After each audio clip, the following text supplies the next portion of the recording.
Hi everyone, my name is Nicholas Reid from Reid Corporate, coming to you from Perth, and I'd like to welcome you to this investor webinar with Minerals 260, ASX ticker code MI6. Minerals 260 listed on the ASX in October 2021 following a $30 million IPO, and over the past couple of years it's been building its project pipeline, growing its team and progressing drilling programs across its portfolio of high potential projects in WA. With results pending from recent drilling at its Moora Project and a new phase of exploration imminent at its Aston Lithium Project, the company is at an exciting stage. Plus, with the support of prominent mining entrepreneur Tim Goyder as a major shareholder and non-executive director, and an enviable cash balance of over 13 million at the end of last quarter, MI6 is also in a great position to pursue new growth opportunities in the current environment. Before I introduce Minerals 260's Managing Director, Luke McFadyen, a quick reminder that you can submit questions to Luke using the Q&A function on your webinar browser. Please remember to log the questions during his presentation, and I'll be sure to put them to him once he finishes. But let's get into it. Luke, welcome. Thank you very much for joining us this morning. It's great to have you on this webinar, and please take us through the Minerals 260 story. Thanks, Nicholas, and thank you everyone for joining us today.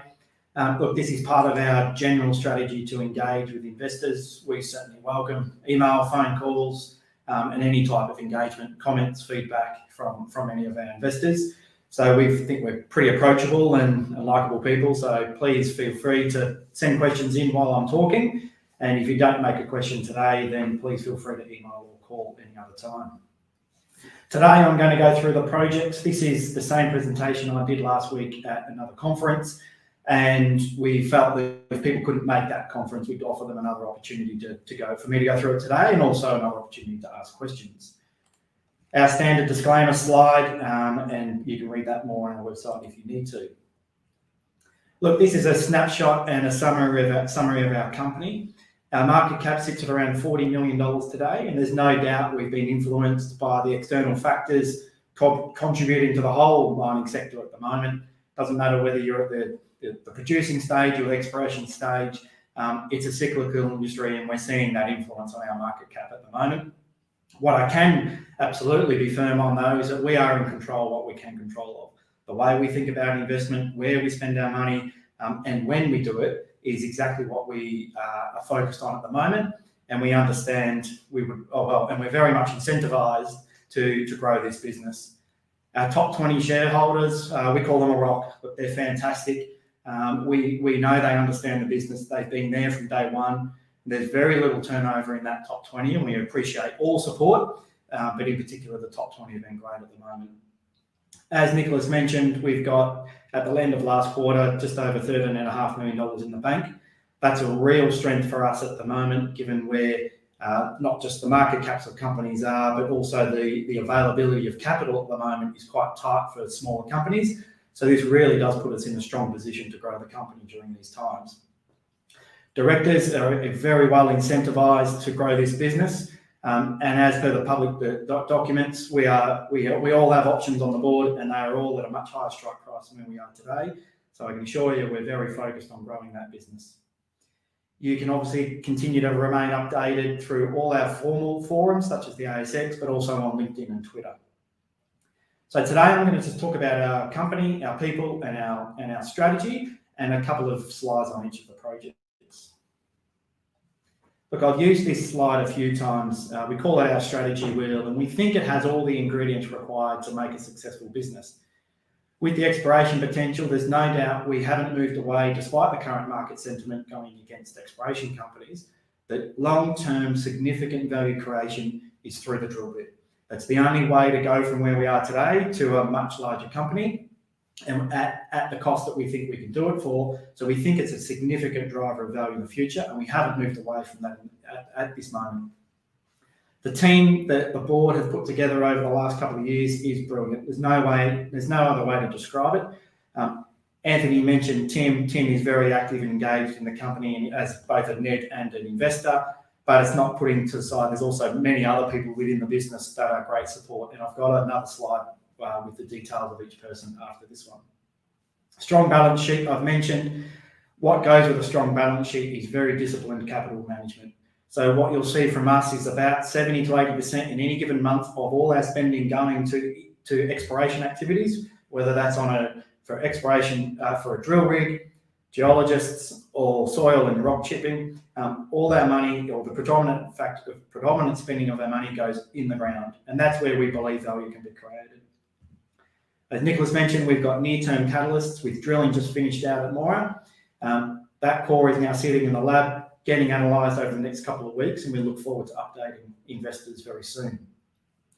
We're also focused on growing the business. The projects we have today are fantastic in their own right, and we will continue to invest in them and move them through the exploration phases, but we've made no secret that we're looking for more projects. We're not only looking for more exploration ground, we're also looking for a more advanced project, whether that's something with a resource or with a study, so that again, we can add value to that through time. As I mentioned, this is a fantastic team to work in, and I'm very privileged to lead it. I was honoured to join the company about 6 months ago. Just before here, I was at Oz Minerals, where I led the strategy team there for just over 4 years. And I helped lead that company through the transaction that ultimately went to BHP.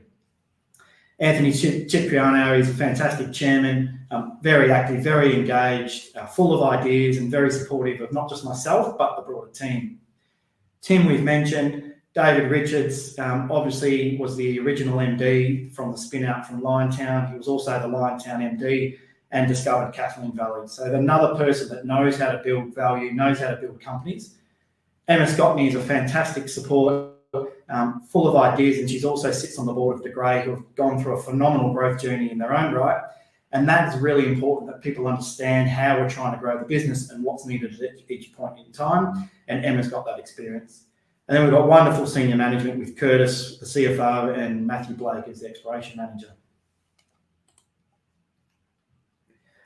Moora was one of the foundation projects that came in the IPO. So despite the company only being just over 2 years old since the IPO, this had work done on it before the IPO. So it's got a lot more experience or a lot more investment in it than just the 2 years that Minerals 260 has been here. What we have at Moora is a fantastic copper and gold opportunity. It's about 2 hours driving north from Perth, so the location is really important when thinking about this. And we think at this stage, at least conceptually, it could be a potential high-grade, smaller resource, and given its location, it's potentially economically viable with that higher-grade, smaller resource. Some of the drill results you see there have been really fantastic to date. One of the best ones being 24 metres at 1.9% and a little bit of gold in there. We've also got some zinc and silver all through some of those deposits too. What you see there is the 3D gravity anomaly. And then further work just before we drilled before Christmas to find a large gravity anomaly below that mint shoot. That mint shoot is our highest priority prospect at the moment, given those previous drilling results. And the drilling we've just finished went through that gravity anomaly, and we're seeking to expand the scale of this resource. So we've got the grade, and now we need to expand the scale, and then we would be able to understand what the potential economics of this project could be. We may need to do further drilling in the future, but all our future steps will be informed by the drilling we've just completed. And like I said, we look forward to updating investors very soon. One thing about this area too is, in addition to mint, we've got several other drill targets where we have previously drilled, and we do continue activities today to continue to define further drill targets. I mean, again, we look forward to seeing what those results show in the future. Aston is another great project, very different location, so it's a lot more remote than Moora, like what I just explained, and that does influence how you get there, what the economics could be about this project. Originally, it was acquired as a rare earth project, given the resources nearby, and through time it just evolved as our understanding of the project evolved, and neighbours also had lithium results. It's evolved in both a lithium and a rare earth potential project. We've been very active out there. It's important to note we've only been active out there since May last year. And if I think of the activity out there versus, say, Moora that's had a couple of years, that begins to understand the process that we're going through. So we've got drill-ready targets at Aston. We're working on defining further drill targets by more soil and rock chipping potentially in the future. And we've got a heritage survey booked at Aston for May. That will be a critical milestone in the project's life. And after that heritage survey, we will then be able to go out there and drill those drill-ready targets or potentially the ones we're still working on. What we believe with Aston is the stratigraphy that begins at the Jameson Project on the Delta tenure continues through our ground. As this chart shows on the left-hand side, our high lithium anomalies are showing that, and only drilling will prove that our theory is right. As I said, rare earths is also, there is rare earth potential there at Aston too, and it remains one of the areas that we do continue to work on to understand the potential of rare earths at Aston. With Dingo Rocks, this is a great project. It's down south near Esperance, near Salmon Gums. Again, we've got some very well-known neighbours in the neighbourhood with Meeker Metals and Rio Tinto nearby. There's been a lot of rare earth discoveries and resources down there too, but down there we're chasing base and precious metals. We had our inaugural drill campaign in the third quarter last year, September, October last year, where we drilled 144 holes, air core holes, for about 5,000 metres. And what we're looking for at this stage in this project is, do we have the right rocks to host mineralisation? As these results show that we released at the time, we had some great nickel, gold and rare earth hits out there. And what we're planning at the moment is to go back out there with more air core in the future to the paddocks that we previously didn't have access to during that period. And we look forward again to updating and seeing the results from that program in the future. I'll end where I started with Minerals 260's value proposition. Look, again, our exploration projects are fantastic in their own right. We've got them all in WA, so we're focused on jurisdictions where we've got experience and high potential, and there's high potential, and also areas where we can grow the business. We've got fantastic people, not just at the board level, but also at the management level. Our ability to grow the business is through acquisitions as well. And like I said, we love our projects today, but we're also always looking for more. Near-term catalysts with Moora's drilling results coming out very soon, we hope. And that cash balance and capital discipline is really important to us to get us through these next few months. And we look forward to the market turning and giving that value recognition to exploration companies again. That's all I've got on the more formal side of the presentation, and we'll now move to Q&A. So thank you. Thanks, Luke. That was a great, very energetic presentation of the MI6 story, so I appreciate that. We'll dive into questions, and just a reminder to everyone on this webinar, you just please use the Q&A tab.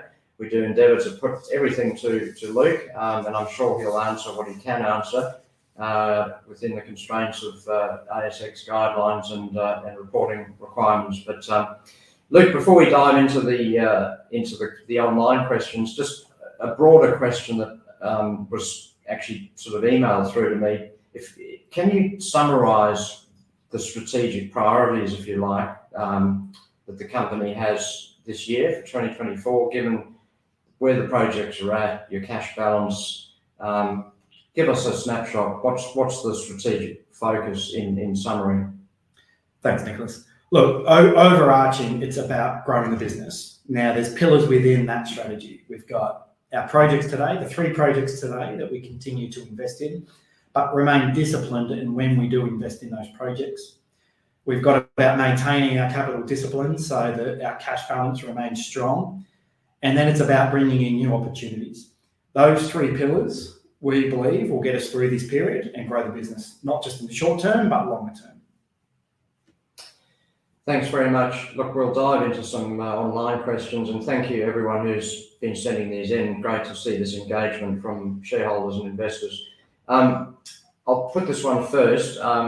This is from a shareholder, I think. He says 2 questions, please. Any comments on the recent share price performance? And secondly, considering the team believes the company is undervalued in the current environment, can shareholders expect directors to continue purchasing shares on market to reinforce that sentiment, noting, of course, that performance shares issued are worthless until they reach their respective strike price? Look, great question. Look, the market cap is something that we would always love it to be higher from where it is today. Like I said, we can control what we can control, and that's when we spend our money, how we spend our money, and where we spend our money. That's an important factor. What we can't control is general market sentiment, interest rates, inflation, how the market is influenced at the moment. Like I said in my introduction, you've got the whole sector, not just exploration companies, but even the likes of your BHPs and Rio Tintos getting impacted by this down cycle at the moment. What we do know is that this is a cyclical industry, and cyclicality means that there's opportunities at this point, and that's what we think is a really good opportunity for us at the moment.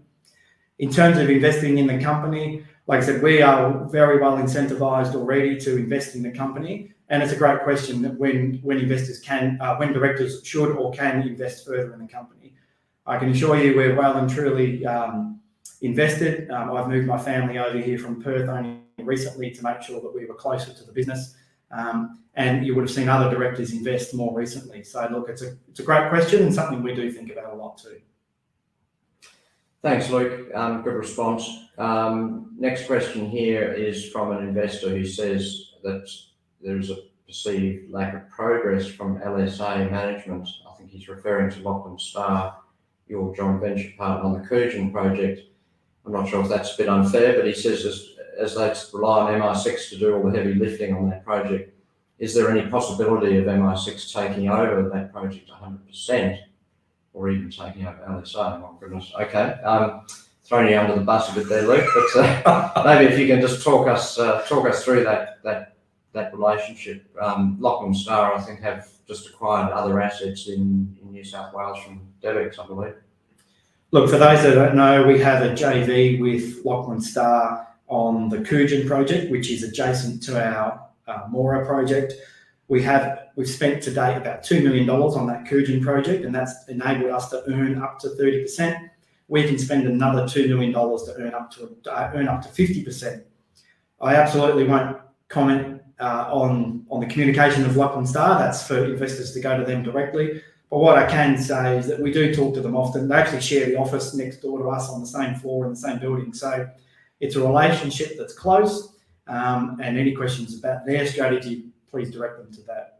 In terms of that project itself, we actually did just recently drill on one of the prospects or areas in that project area called Mallory. That was in one of the ASX releases we put, and I think Lachlan Star would have also put out just before Christmas. And again, that'll be part of the results that come out in the next month or two. Excellent. Good answer. Thanks, Luke. Next question here from a long-term holder since the IPO.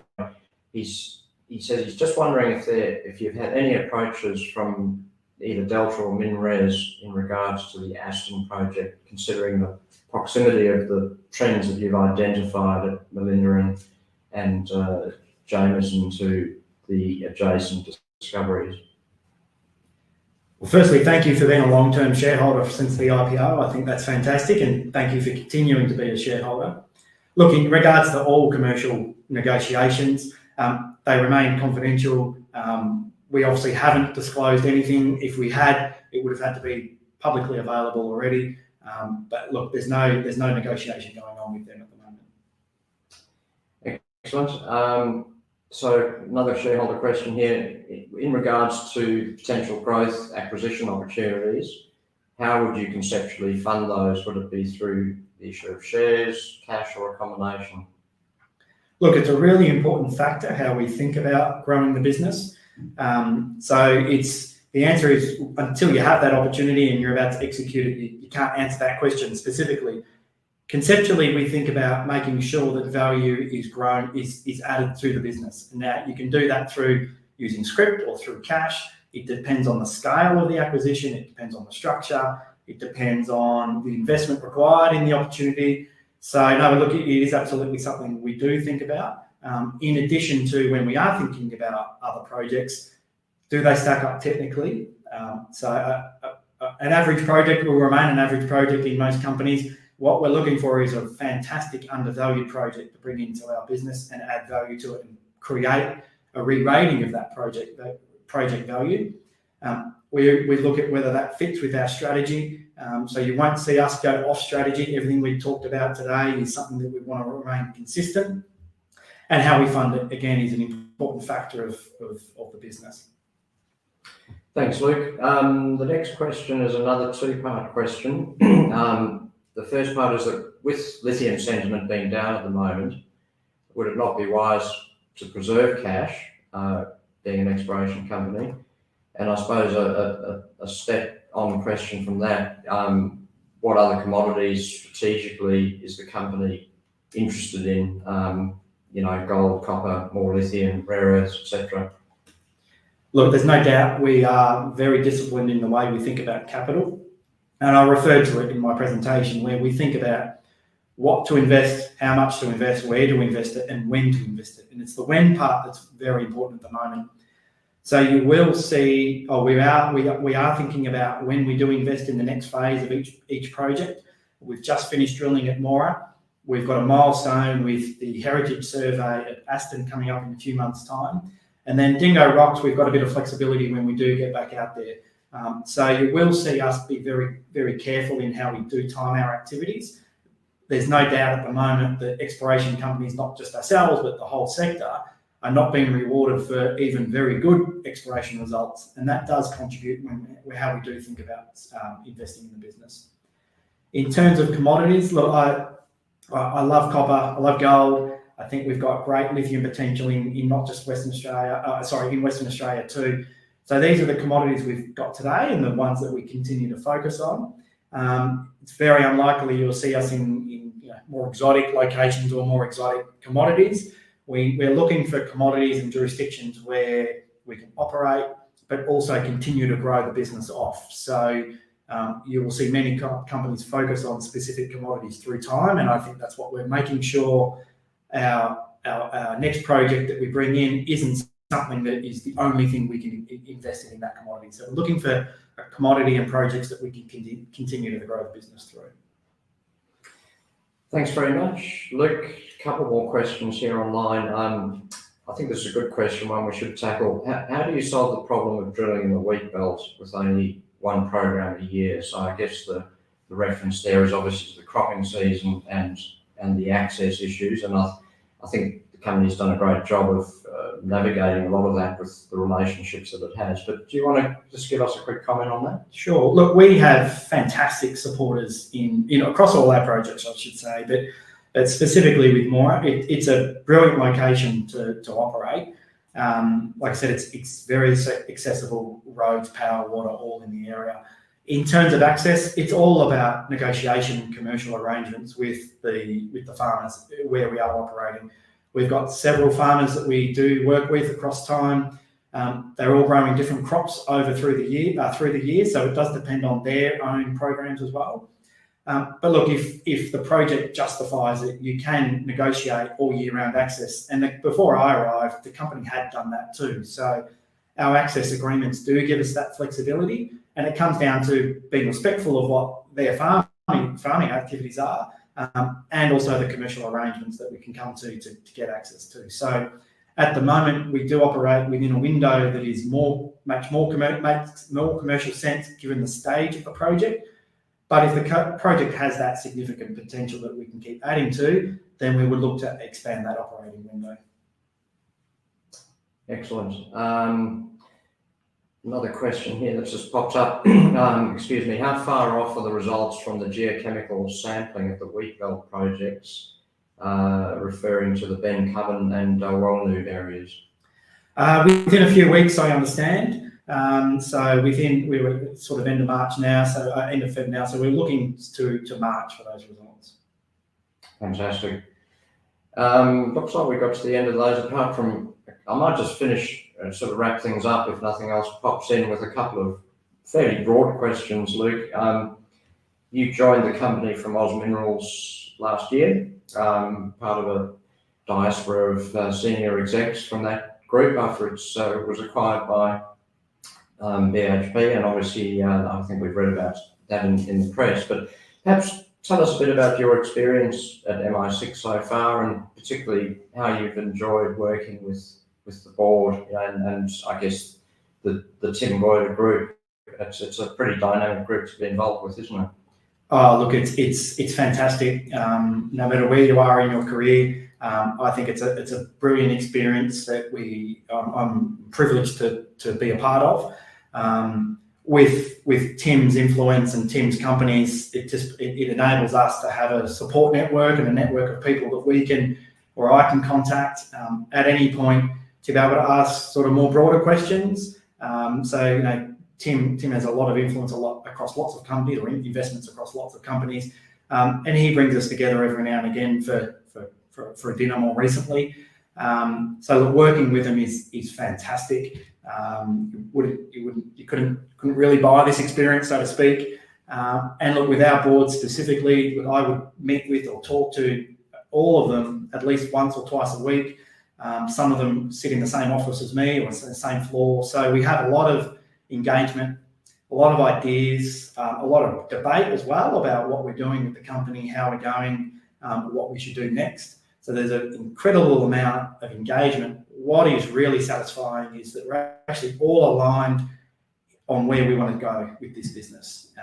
You will see lots of companies often sort of have different ideas, and it doesn't matter whether you're a director or a management. Sometimes companies do diverse in what they're thinking and how they should get there. But with us, it's fantastic to have that alignment on how to get on where to go. And you do feel that energy come through the business when we are talking, we're at a board meeting or even just having coffee. Excellent. I might just finish with a couple here that have popped up online. It's a broad question, but it's a good one, and it's one that I think all shareholders want to know. How do you plan to grow shareholder value? Look, we're going to continue to invest in our current projects. What you won't see us do is continue to drill in projects that we don't think are economically viable. We are a group of people looking to build a business off big projects. So if a project's not viable, you won't see us spend money on it. If we think it potentially is viable, you will continue to see us invest in it. You'll continue to see us bring in new projects to create that pipeline of opportunities, because inevitably exploration is a risky business. You live and die by drill results. And so what we want to make sure is that through time, and no matter what the drill results, Minerals 260 continues to be and offer a great value proposition to investors. How we do that, you need lots of things to do well. We need to invest well. We need to do it at the right time. And of course, you need a little bit of luck at the end of the day. This business is about value, but also at the same time, sometimes you do need that bit of luck. But like I said at the beginning, we are very focused on controlling what we can, and we look forward to growing the business and investors coming along the ride with us. Right. I'm going to throw you under the bus one last time here, Luke. The final question online: what project are you most excited about? Look, as you'll see, I'm a pretty excitable person about most things, Nicholas. Look, I do enjoy thinking about and planning for all the projects, and that's not dodging the question. As I mentioned, they've all got their own features. They've all at different points in their life cycle. I think Dingo Rocks has fantastic potential. I don't think we get a lot of value recognition for something like that. Aston, there's no doubt that 1,700 square kilometres in the Aston Province is a fantastic potential project for this company.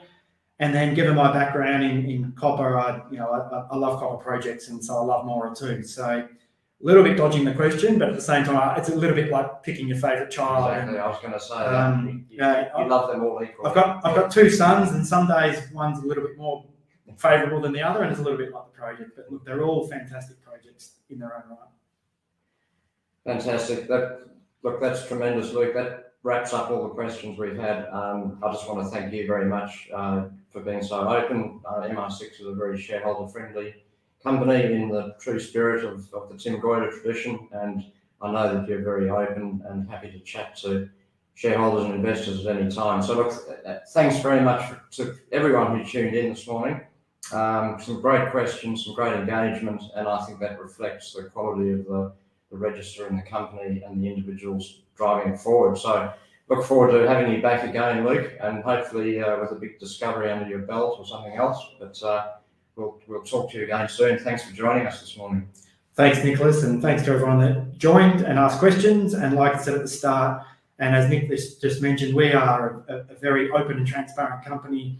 We welcome questions, we welcome comments, so feel free to either email or call us at any point. Thanks, Luke. Thanks, everyone. Have a good day.